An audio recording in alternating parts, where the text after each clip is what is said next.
বন্ধুরা, আমাদের ছাদ বাগানের মধ্যে যতগুলো লেবু গাছ রয়েছে প্রায় প্রত্যেকটা লেবু গাছের মধ্যেই এই সময় কম বেশি গুটি আসতে শুরু করেছে। আর এই রকম অবস্থায় যেটা হয়ে থাকে সেটা হলো আমরা দেখি আমাদের অনেক লেবু গাছের মধ্যে গুটি এলেও সেই গুটিগুলো সঠিকভাবে বৃদ্ধি হতে চায় না।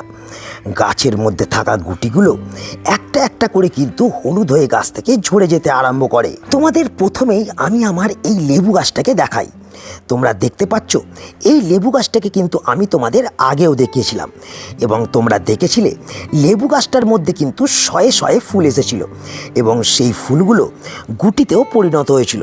কিন্তু বন্ধুরা, একটু ভালো করে লক্ষ্য করলে তোমরা দেখতে পাবে সেই গুটিগুলোর মধ্যে অধিকাংশ গুটি কিন্তু গাছ থেকে ঝরে গেছে এবং কিছু গুটি গাছের মধ্যে রয়ে গেছে। ইভেন তোমরাও কিন্তু আমার কাছে এই সমস্যাটা অনেকেই তুলে ধরছো এবং বারবার আমাকে এটা বলছো যে তোমাদের লেবু গাছের গুটিগুলো বৃদ্ধি হচ্ছে না।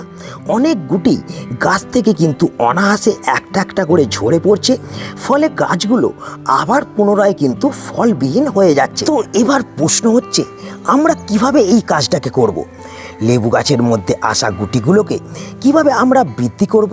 কিভাবে লেবু গাছের গুটি ঝরাকে আমরা বন্ধ করতে পারবো? তো বন্ধুরা, এই সময় যারা তোমরা দেখছো তোমাদের লেবু গাছের মধ্যে থাকা গুটিগুলো সঠিকভাবে বৃদ্ধি হচ্ছে না, গাছ থেকে একটা একটা করে গুটি ঝরে যাচ্ছে, তারা যদি তোমরা তোমাদের লেবু গাছের গুটিগুলোকে সঠিকভাবে বৃদ্ধি করতে চাও, গাছের মধ্যে থাকা গুটিগুলোকে যদি ঝরে পড়ার হাত থেকে বাঁচাতে চাও, তাহলে এই ভিডিওতে আমি তোমাদের কি কি টিপস বলছি সেটা যেমন তোমাদের সম্পূর্ণ শুনতে হবে, তেমন কিন্তু দেখতে হবে যে আমি লেবু গাছের মধ্যে গুটি আসার পর কোন খাবারকে প্রয়োগ করে তোমাদের দেখাচ্ছি। এবং তার জন্য তোমাদের যেটা করতে হবে, ভিডিওটাকে একটু স্কিপ না করে তোমাদের কিন্তু সম্পূর্ণ দেখতে হবে।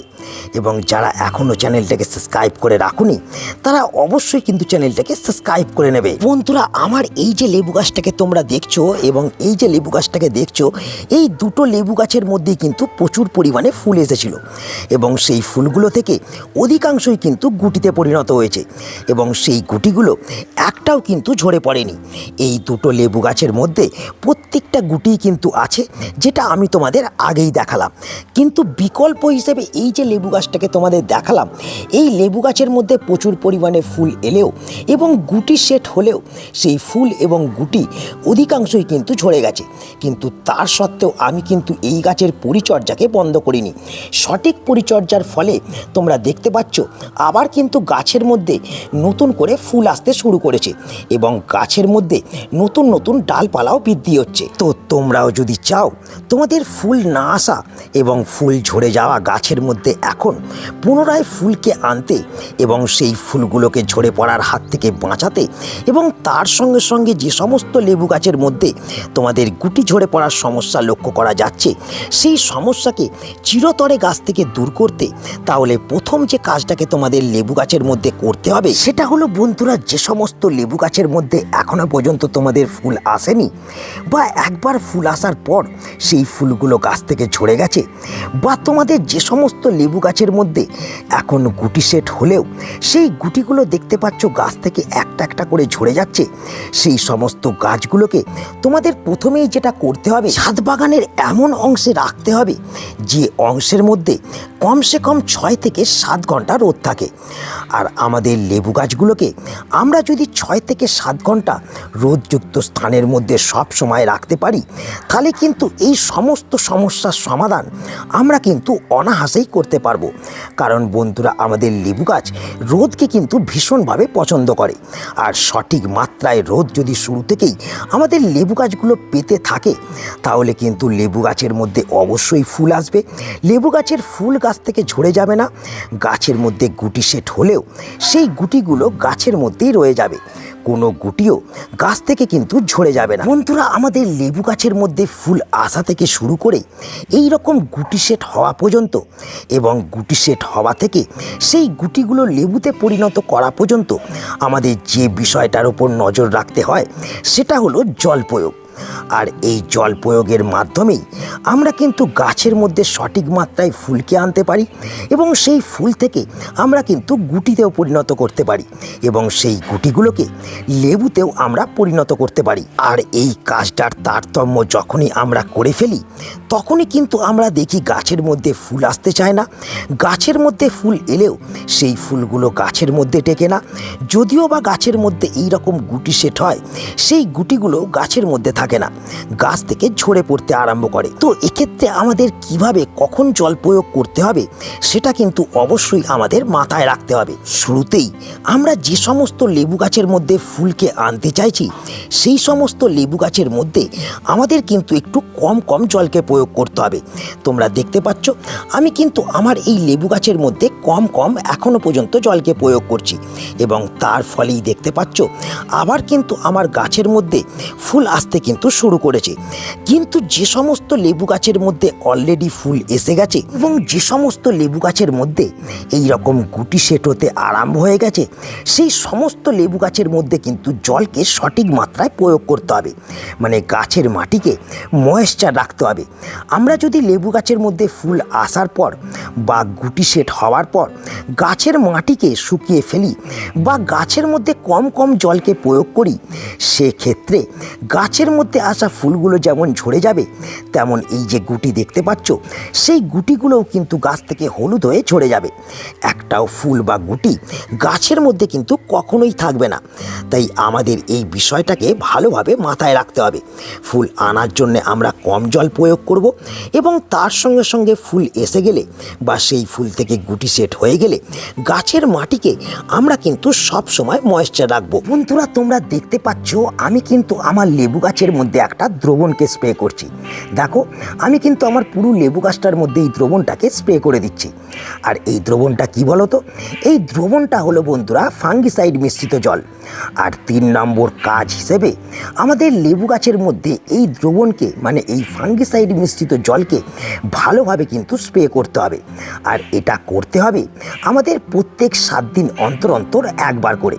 কিন্তু আমরা গাছের কোন কন্ডিশনে এই জিনিসটা প্রয়োগ করব? বন্ধুরা আমাদের যে সমস্ত লেবু গাছের মধ্যে এই দুটো কাজকে করার সত্ত্বেও দেখা যাচ্ছে ফুল আসছে না সেই সমস্ত লেবু গাছের মধ্যে অবশ্যই কিন্তু এই দ্রবণটা মানে এই ফাঙ্গিসাইড মিশ্রিত জলটা যেটা তোমাদের প্রয়োগ করে দেখালাম সেটাকে কিন্তু প্রয়োগ করতে হবে এবং তার সঙ্গে সঙ্গে প্রয়োগ করতে হবে যে লেবু গাছগুলোর মধ্যে এই রকম গুটি সেট হয়ে গেছে। কারণ বন্ধুরা আমাদের লেবু গাছের মধ্যে প্রায়ই কিন্তু ফাঙ্গাসের আক্রমণ হয় আর এই ফাঙ্গাসের আক্রমণ হলে গাছের মধ্যে যেমন ফুল আসতে চায় না তেমন কিন্তু গাছের মধ্যে গুটি সেট হলে সেই গুটি কিন্তু গাছ থেকে ঝরে পড়ে যায়।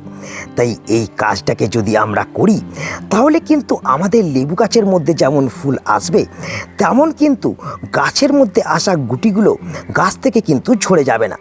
কিন্তু অনেক সময় আমরা যে ভুলটাকে করে ফেলি আমরা অনেকেই ভুলবশত গাছের মধ্যে ফুল ফোটার পরেও ফাঙ্গিসাইড মিশ্রিত জল কিন্তু ব্যবহার করে দিই এবং তার ফলে আমাদের গাছের মধ্যে আসা ফুলগুলো সঠিকভাবে পরাগায়ন হতে পারে না এবং ফুলগুলো গাছ থেকে কিন্তু ঝরে যায়। তাই এক্ষেত্রে মাথায় রাখবে গাছের মধ্যে ফুল আসার আগে এবং গুটি সেট হওয়ার পরেই এই দ্রবণকে কিন্তু তোমরা ব্যবহার করবে। গাছের মধ্যে ফুল এসে গেলে কখনোই কিন্তু এই ফাঙ্গিসাইড মিশ্রিত জলকে তোমাদের লেবু গাছের মধ্যে কিন্তু তোমরা ব্যবহার করবে না। বন্ধুরা এরপর যে 4 নম্বর বিষয়টাকে নিয়ে আমি আলোচনা করব সেটা হলো লেবু গাছের মধ্যে খাবার প্রয়োগ। তো যে সমস্ত লেবু গাছের মধ্যে ফুল আসছে না সেই সমস্ত লেবু গাছের মধ্যে ফুল আনার জন্য কোন খাবারকে প্রয়োগ করতে হবে সেই নিয়ে কিন্তু আমি এর আগে বেশ কয়েকটি ভিডিওতে কিন্তু আলোচনা করেছি। তো সেই ভিডিওগুলোর মধ্যে যে কোনো একটা ভিডিওকে তোমরা দেখে নাও এবং দেখে নিয়ে যে কোনো একটা খাবারকে তোমরা কিন্তু লেবু গাছের মধ্যে প্রয়োগ করে দাও এবং তারপরেই তোমরা দেখবে লেবু গাছের মধ্যে ফুল চলে এসেছে। কিন্তু বন্ধুরা যে সমস্ত সমস্ত লেবু গাছের মধ্যে এই রকম গুটি সেট হয়ে গেছে, সেই গুটিগুলোকে ঝরে পড়ার হাত থেকে বাঁচানোর জন্য আমি এখন কিন্তু তোমাদের একটা খাবারকে তৈরি করে দেখাবো। যে খাবারটাকে তৈরি করতে 1 টাকাও যেমন খরচা হবে না, তেমন সেই খাবার গাছের মধ্যে আসা গুটিগুলোকে ঝরে পড়ার হাত থেকে কিন্তু পুরোপুরিভাবে রক্ষা করবে। তো চলো শুরুতে আমরা দেখে নিই যে কিভাবে সেই খাবারটাকে তৈরি করতে হবে, তারপর আমি তোমাদের দেখিয়ে দেবো সেই খাবারটাকে কোন পদ্ধতিতে এবং কিভাবে প্রয়োগ করতে হবে। বন্ধুরা, এখানে যে তোমরা দুটো দ্রবণকে দেখতে পাচ্ছ, এই দুটো দ্রবণকে কিন্তু আমি অলরেডি 24 ঘন্টা আগে কিন্তু তৈরি করতে দিয়েছিলাম এবং দেখতে পাচ্ছ 24 ঘন্টার মধ্যে এই দুটো দ্রবণ কিন্তু তৈরি হয়ে গেছে। এই দুটো দ্রবণের মধ্যে এই যে দ্রবণটা তোমরা দেখছো, এটা হলো বন্ধুরা পেঁয়াজের খোসা ভেজানো জল। আমি 1 লিটার জলে 1 বাটি পেঁয়াজের খোসাকে কিন্তু ভিজিয়ে রেখেছিলাম 24 ঘন্টা এবং তার সঙ্গে সঙ্গে এই দ্বিতীয় দ্রবণটা কলার খোসা ভেজানো জল। 4 থেকে 5টা শুকনো কলার খোসাকে আমি 1 লিটার জলের মধ্যে 24 ঘন্টা কিন্তু ভিজিয়ে রেখেছিলাম এবং 24 ঘন্টা পর এই দুটো দ্রবণ আমার কিন্তু প্রস্তুত হয়ে গেছে। কিন্তু এটাকেই আমরা কিন্তু ডাইরেক্ট গাছের মধ্যে প্রয়োগ করব না। এই দুটো দ্রবণকে দিয়ে একটা শক্তিশালী খাবারকে কিন্তু আমরা তৈরি করব। তো তার জন্য আমাদের প্রথম যেটা করতে হবে, আমাদের একটা পাত্রের মধ্যে 2 লিটার পরিষ্কার জল নিতে হবে। দেখতে পাচ্ছ আমি কিন্তু অলরেডি সেটা নিয়ে নিয়েছি এবং 2 লিটার জলকে নেওয়ার পর যেটা করতে হবে, আমাদের কিন্তু একটা একটা করে এই দ্রবণকে সেই জলের মধ্যে ছেঁকে নিতে হবে। দেখতে পাচ্ছ আমি এই পেঁয়াজের খোসা মিশ্রিত জলটাকে প্রথম ছেঁকে নিলাম এবং তার সঙ্গে সঙ্গে আমি ছেঁকে নিচ্ছি এই কলার খোসা ভেজানো জলটাকে। আর এই দুটো দ্রবণকে আমাদের কিন্তু 2 লিটার জলের মধ্যে মেশাতে হবে এবং এই যে 4 লিটার জলটা তৈরি হলো, এই 4 লিটার জলের মধ্যে আমাদের কিন্তু একটা ঘরোয়া উপকরণকে মেশাতে হবে। সেটা কি বলো তো? সেটা হলো এই দেখো, এইটা হচ্ছে চুন। এই চুনটা কিন্তু বন্ধুরা জমিতে দেওয়ার চুন, যা তোমরা যে কোনো ফার্টিলাইজারের দোকান থেকে খুব অল্প মূল্যে কিন্তু সংগ্রহ করে নিতে পারবে। আর এই চুনকে তোমরা 4 লিটার জলের মধ্যে তোমরা 4 গ্রাম কিন্তু প্রয়োগ করে দেবে। দেখতে পাচ্ছ আমি কিন্তু দিয়ে দিলাম এবং দিয়ে দেওয়ার পর এই যে দ্রবণটাকে ভালোভাবে তোমরা একটুখানি গুলে নেবে। তো বন্ধুরা, এই দ্রবণের মধ্যে কি আছে? এই দ্রবণের মধ্যে আছে nitrogen, phosphorus, potassium, calcium, magnesium, iron এবং তার সঙ্গে সঙ্গে নানান ধরনের মাইক্রোনিউট্রেন্ট, যা আমাদের গাছের সমস্ত খাদ্য চাহিদাকে মেটাবে, তাও আবার সম্পূর্ণ বিনামূল্যে। দেখতে পাচ্ছ আমি কিন্তু দ্রবণটাকে গুলে নিলাম এবং এই দ্রবণটাকে আমাদের কিন্তু লেবু গাছের মাটির মধ্যে প্রয়োগ করতে হবে। তো কতটা পরিমাণে, কিভাবে, কতদিন ছাড়া ছাড়া আমরা প্রয়োগ করব? তো বন্ধুরা, এই যে তোমরা দ্রবণটাকে আমার হাতে দেখতে পাচ্ছ, এই দ্রবণটাকে কিন্তু আমরা আমাদের যে সমস্ত লেবু গাছ ছোট, সেই সমস্ত লেবু গাছের মধ্যে 250 থেকে 300 ml ব্যবহার করব। কিন্তু আমাদের যে সমস্ত লেবু গাছ বড় কিংবা বড় টবের মধ্যে প্রতিস্থাপন করা আছে, সেই সমস্ত লেবু গাছের মধ্যে এই দ্রবণটাকে আমরা কিন্তু 500 ml পর্যন্ত ব্যবহার করতে পারবো। তোমরা দেখতে পাচ্ছ আমি কিন্তু আমার এই লেবু গাছের মধ্যে এই দ্রবণটাকে 500 ml পর্যন্ত ব্যবহার করে দিলাম। আর এই দ্রবণটা ব্যবহার করার সময় তোমাদের অবশ্যই মাথায় রাখবে, গাছের মাটিকে কিন্তু খোসা চলবে না। ওপর থেকে গাছের মাটির মধ্যে এই দ্রবণকে ব্যবহার করে দেবে এবং এই দ্রবণকে ব্যবহার করার পর মাটি যখন শুকিয়ে যাবে, তখনই কিন্তু তোমরা গাছের মাটিতে আবার পুনরায় জলকে প্রয়োগ করবে।